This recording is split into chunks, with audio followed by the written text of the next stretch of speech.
Hello, all you hardcore boxing fans out there. How are you doing? It's Russ here from Porky's Corner, the voice of hardcore boxing.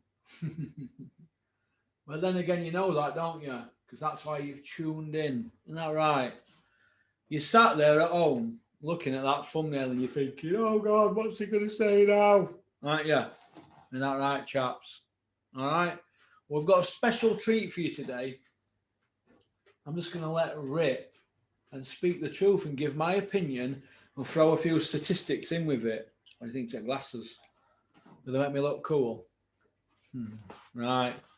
So while you sat there shitting your pants, be ready. Because this is Porky at his finest. Right.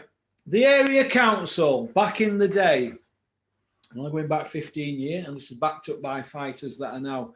If you lost 5 fights on the trot, you had to go in front of the boxing board of control. They want to know what's going on. That's if you lost 5 fights on trot. This is how they kept journeymen intact. Now, obviously things have changed, haven't they now, because we have fighters coming into this country and they're fighting people that have lost a lot more than that, aren't they? I mean, lost a lot more on trot, but we'll come to that a bit further down the line. Right. So what has changed in the last 15 years? Well, social media. Obviously, social media has changed. Then we've got promoters manipulating the system.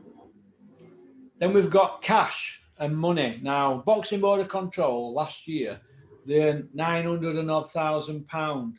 Well, they didn't pay any tax because they put it all through as expenses. So basically, it's just a free holiday for a select few people, isn't it? All right. This is all backed up by statistics. Rico's got it all on his computer.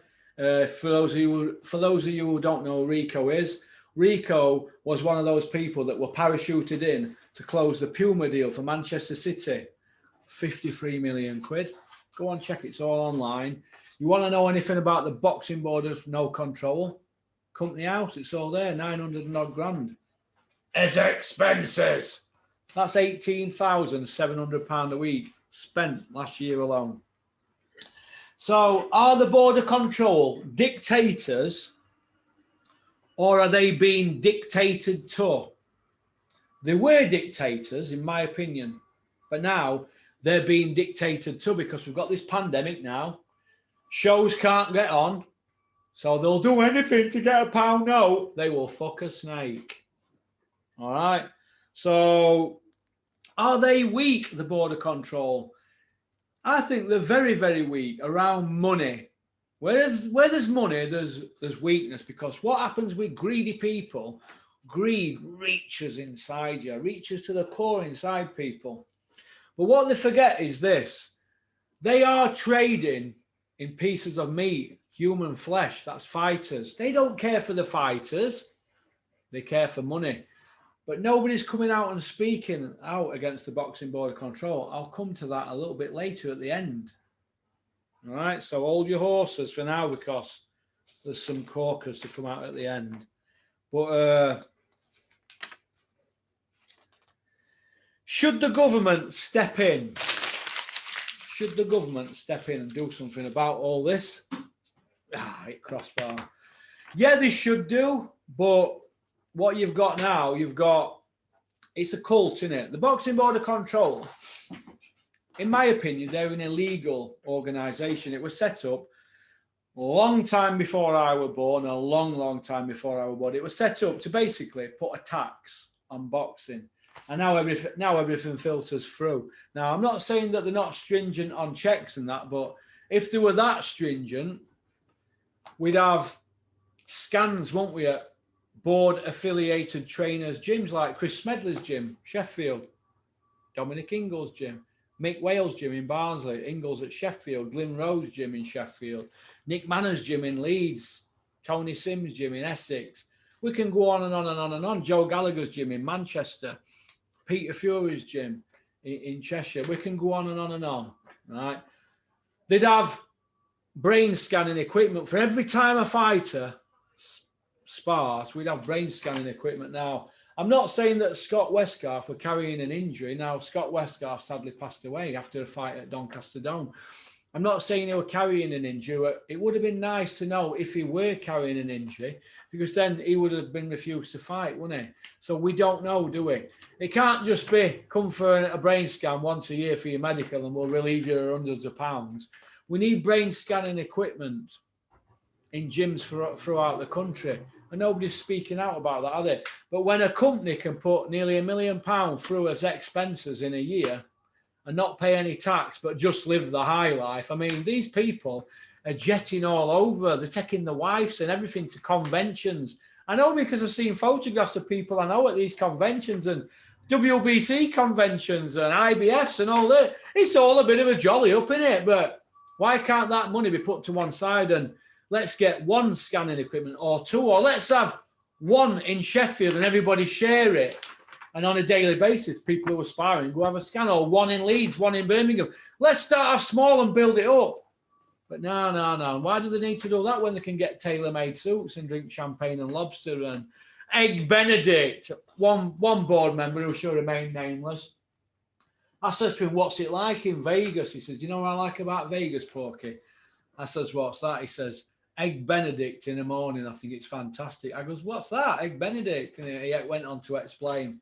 Why can't you just call it, eggs on toast or something or whatever, but they call it egg Benedict. But point I want to make is this free gratis has got to stop, because they're doing nothing, are they, for the sport of boxing? All they're doing is taking. And that's what boxing's full of, innit? Takers.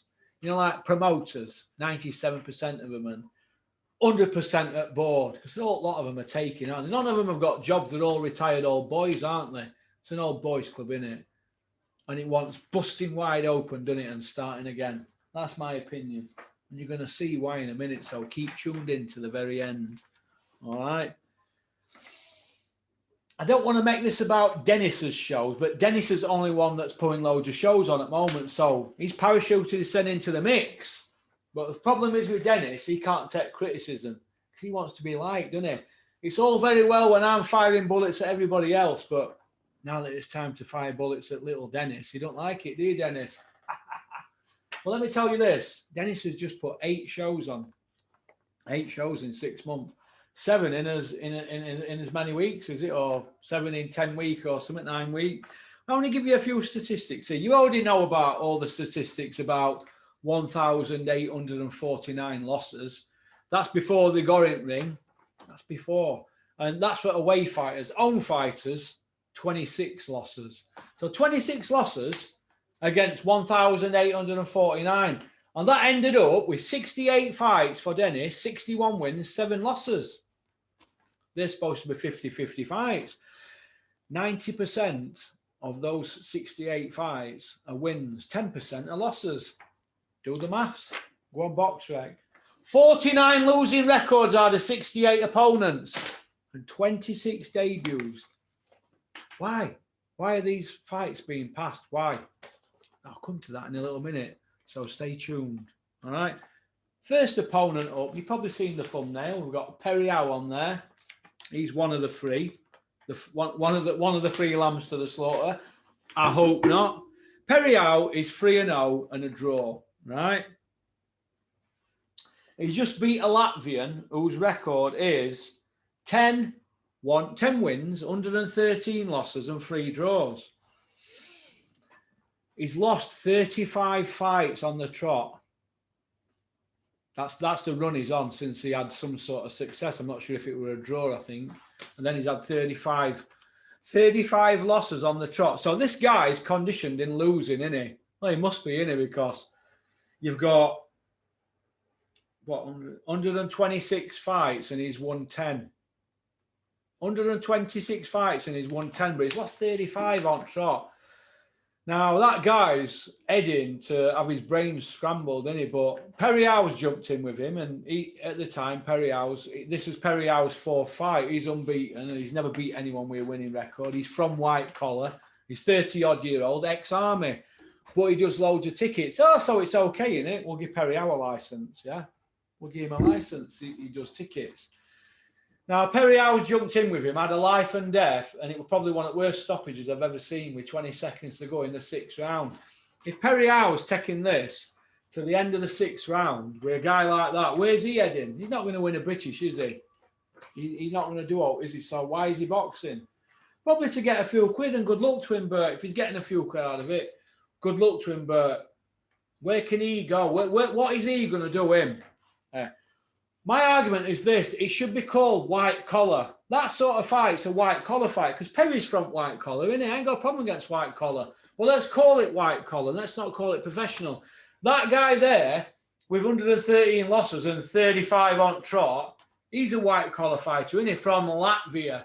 Who's signing off on these fights, eh? What if that guy died in ring? What would happen then? These are supposed to be 50-50 fights that Dennis is on about. Yeah, we're putting 50-50s on. Toe-to-toes. Toe-to-toes? You've got to be kidding me. So, I don't know what to make of it, to be honest. Like I've just said there, Perry's a white-collar fighter. But I ain't got no against him. He's a lovely kid. I've met him, actually.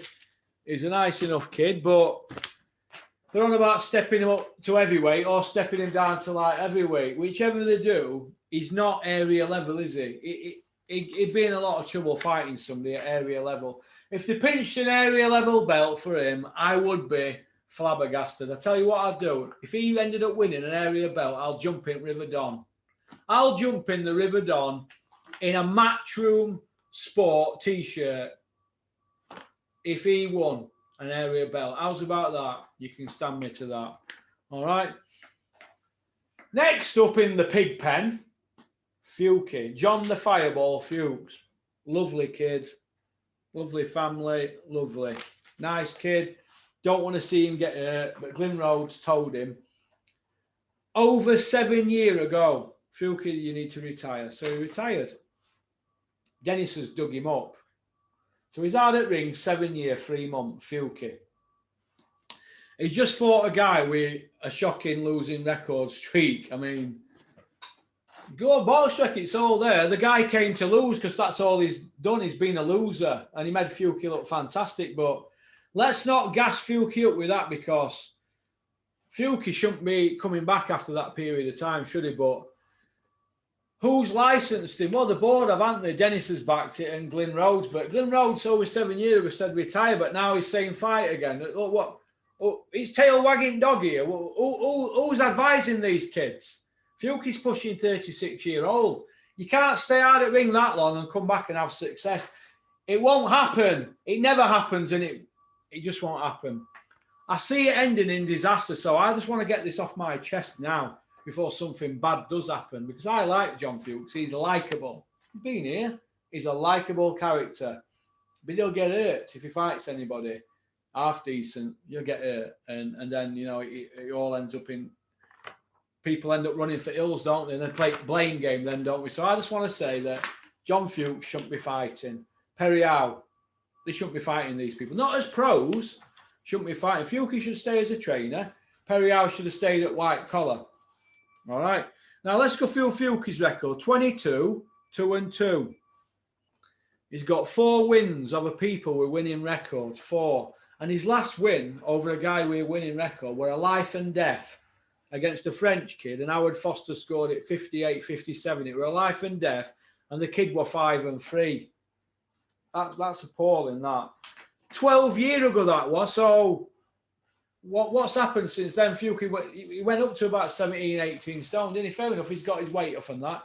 He didn't cheat like me and had a gastric band. He's done it hard way, and he's a lovable kid, but he's going to get hurt. And who's looking out for him? Is he looking out for himself? It's like I said to people, right, when people get hurt in boxing, or touch wood, they don't die, but Scott Westgarth died, didn't he? Nobody mentions him now, do they? Who mentions Scott Westgarth now? And he's one of Glyn Rhodes, he was one of Glyn Rhodes' fighters. Glyn Rhodes trained him. Nobody mentions Scott Westgarth now. And anybody learned anything from that? And anybody learned that? This is in front of your eyeballs, this. So I don't know what to make of it all, to be honest. I don't know what to make of it all. I mean, are we talking about legacy? What are we talking about here? Legacy, or are we talking about pound notes and ticket sales? What are we talking about here? Hey, what? It's boxing, this, isn't it? Look, for those of you who don't know, right, what boxing is the hurt game. People get hurt. They go to hospital. If you lose when you're playing for Leeds United against Sheff Wednesday, say if you lose 1-0, you've got a game in midweek or week after on a weekend, don't you? Right? You are, if you lose in boxing, you go to hospital, don't you? Then you're having brain scans and this and that. You're talking like Scooby-Doo, aren't you? Like Riddick Bowe. It's the hurt game. It's not to be played at. You can't just go out at boxing for over 7 years, then come back. But the board have licensed John Fuggues because Dennis is putting regular shows on. They're going to want money, aren't they? They're going to want money. That's what they want, money. That's why they're giving as many people as they can, medicals. Everybody wants to turn pro now, don't they? I'm going to turn pro, I'm going to turn pro. I mean, look at Dennis, 26 debuts in the last 7 shows. 26 debuts in 7 shows. That's a record going back nearly 100 years, 90 odd years or something. That's a record. 1,849 losses on opponents over 8 shows. That's a record as well. So what's happening? Who's governing this sport? The British Boxing Board of Control. It's the Boxing Board of no control, isn't it? What's happening here? Do we have to send this? Do I have to send this to Rosie Winterton, my MP? Or do all my porky followers, all like nearly 8,000 of you, do you have to send it to MPs on social media? It's up to you if you want. Something needs doing, doesn't it? Something needs sorting out with this. So maybe Dennis should come on here on Zoom or come and sit in my office and answer some questions from me. That's what Dennis needs to do, isn't it? And explain himself instead of sending me stupid legal threats. Send a proper legal threat, Dennis, through a lawyer. If you've got any balls, send it through a lawyer and these heroes send you on back. All right, because little legal warnings don't bother me. Do it through a proper lawyer. All right, you know where it is. Have them search papers. Do it properly, Dennis, if you've got a problem with me.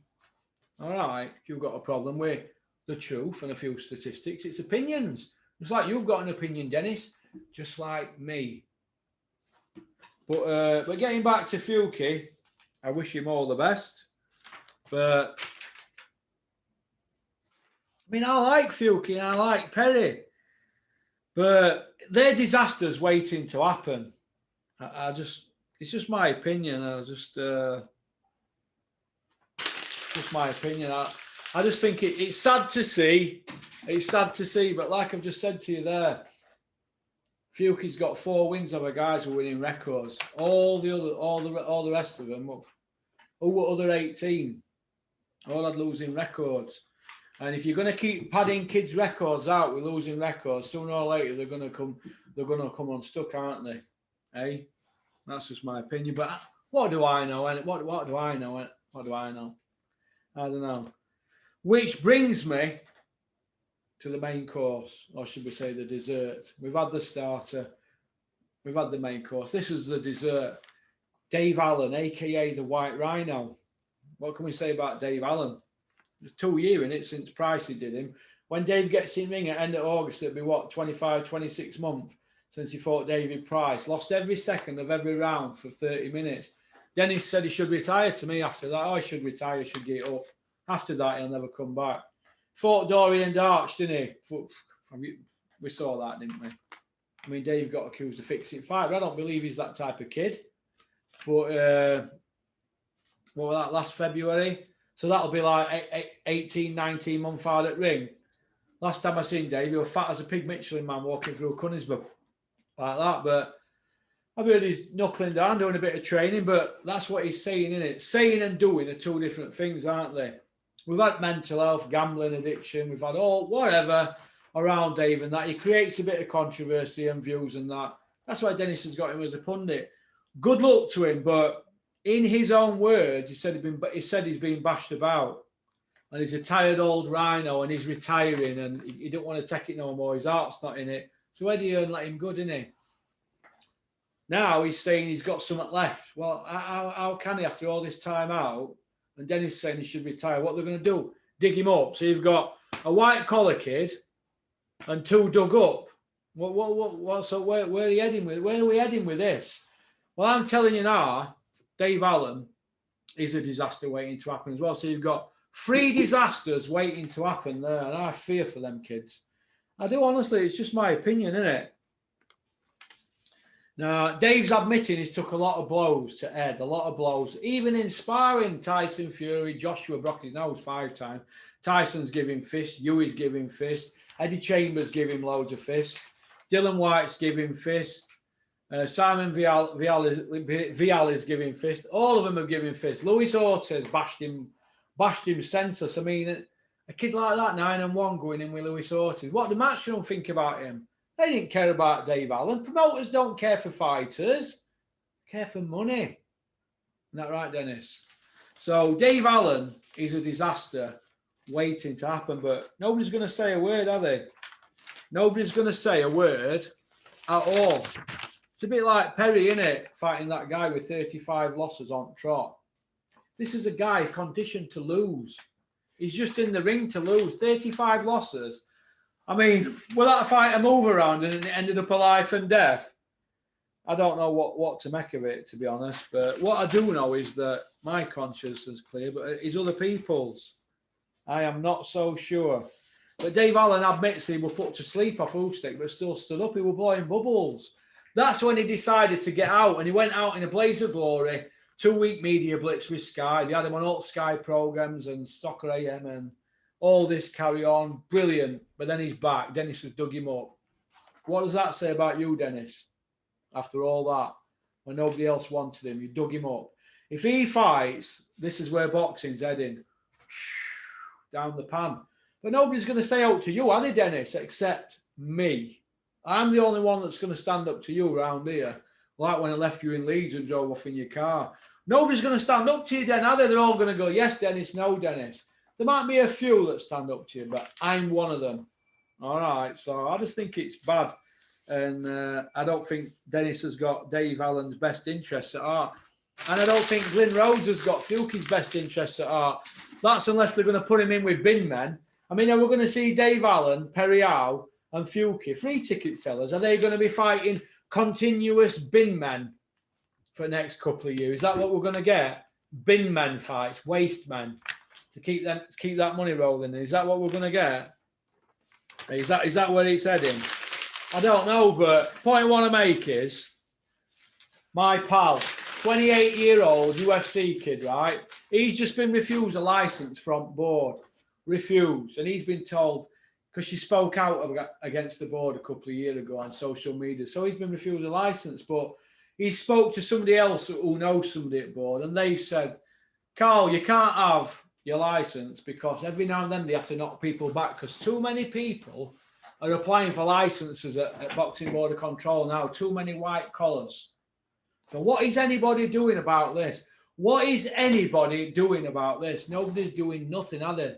They're just taking the money off them and they're giving them a license and they go, hey, I'm a boxer. I'm a boxer. I'm a boxer now, professional boxer. Look, I've got a certificate. I've got a laminate. I'm a boxer. That's what's killing the sport. And it's promoters like you, Dennis, that are feeding them against these Latvians with shocking record. I mean, shocking. And they're getting tickets sold on the debut and everybody's happy and all that. And everybody's ticking over. Board are happy, you're happy, but it's garbage. And you are killing the sport of boxing, stone dead. Nobody's saying a word. These YouTubers that are hanging out at back here, Dennis, at these shows, what are they saying? They're saying fuck all, are they? Well, to you, but it's coming back to me that they agree with me, but they're not going to say out, are they, to you? So I'm going to say it to you. And here's an invitation for you, Big Ron Lyle. You're welcome on this channel anytime you want, Ron. Anytime you want to get your side of events over, come on. What are you afraid of? I couldn't fucking get you off my channel not long ago. I couldn't get you off it. Every time I got a camera out, you were in front of it. Now you've got fuck all to say. So why don't you come on channel, Dennis, and let's hear your version about it. Let's hear your version about Bradley Skeet, who were mandatory to Manny Pacquiao. Yeah, British champion, #1 WBO, mandatory to Manny Pacquiao. You put him in with Dale fucking Harrismith, 242-2. Fucking hell, fireman. Hey, you should be ashamed of yourself, Dennis. I could go on all fucking day. I could go on all day and pick your shows to death. Give me some positivity to talk about and I'll give you something positive. But what you're serving up is just a shite. It should be Den's white collar event, because that's what it is. Because the board are to blame and you're taking advantage of the board, Dennis. But like I said, I'm a hater for speaking out, aren't I? It's fucking garbage, Den. Utter garbage what you're serving up. And best thing about it is, you know it is. Now, don't be going on about I've turned on you. We'll have a chat about that when you come and fucking see me. But let me tell you this, I ain't turning anybody. I'm doing my job, Dennis. That's what I'm doing. I'm a boxing hardcore fan and I'm a critic of boxing. And if there's things I don't like about boxing, let me tell you this. I'm going to speak out because it's my job. It's what I do. All right. What you do, you put white collar events on and masquerade as a boxing border control promoter, but it's you're promoting shit. You're promoting utter garbage. And that's just my opinion. I'm entitled to it. As you can see, I'm very passionate about boxing. Just like you used to be, Dennis. But this is not boxing what you're serving up, is it? It's not boxing. All right. So it's a shame when it comes to this. But sometimes somebody has to say something, because if I don't, nobody's gonna. It's like I've just told my pal. Who's going to take fucking me on? Hey, you. Fucking hell, Dennis, do me a favour. Keep your letters coming, Dennis, you silly daft text messages. You've got my number, give me a ring, Dennis, let's have you on Zoom. Peace out, keep on trucking, keep supporting boxing. Don't forget to share this. If you want to send it to MPs on social media, send it, or you want to start a petition up, let's get 100,000 people who want to change the boxing border control. I don't know how to set them things up, but you can set them up and then we can share it amongst social media. Let's get 100,000 people to sign it. Somebody do it and get in touch with me. So let's get something set up to sign it, and let's get boxing changed for the better and get these fucking wankers at Boxing Border Control out, because they're all techers. But I just want to end on this note. KSI has been signed by Calla Sowland. Yeah, that's right. He's a YouTube star, isn't he? Well, everything I said 2 years ago is upon us now, isn't it? These YouTubers moved into boxing. It's watering down the product. It's here. It's in front of our eyes. Everything I said has come true, hasn't it? It's like I've got a crystal ball, isn't it? Everything I said is true. All right. Everything. So KSI is here now. What we're going to have next? Gordon Ramsay turning pro or doing YouTube fights? Is this where it's heading? Let's separate white collar and exhibitions from pro boxing. Let's do that. But when we're having exhibitions and stuff like that, what that does is dilute boxing, doesn't it? It takes boxing fans away from it to watch exhibition. It takes them away from the sport that we all dearly love, don't we? But, well, it is what it isn't, it? I'm not going to be given a load of shit and put my TV on and see bollocks, because that's what it is. It's bollocks, what we've been watching. But that's where we're at now. We've got these. KSI, is he going pro or something, or is he gone pro? I mean, he's shite, isn't it? And he won't win an area belt. But if he's going to bring millions of views to boxing, Calla Sowland's going to jump all over it. But I think it's poetic justice, isn't it, for Eddie Hearn that he's bitching about it today. But yeah, he was the one that started this all off, wasn't he? So, okay. Thank you for choosing our members area. There's a couple of corkers going on there tomorrow at members area. Don't forget, it's $5.99 a month. 30% goes to YouTube. The rest goes into production because we're a non-profit making channel, unlike other channels in the sport of boxing. All right? Peace out.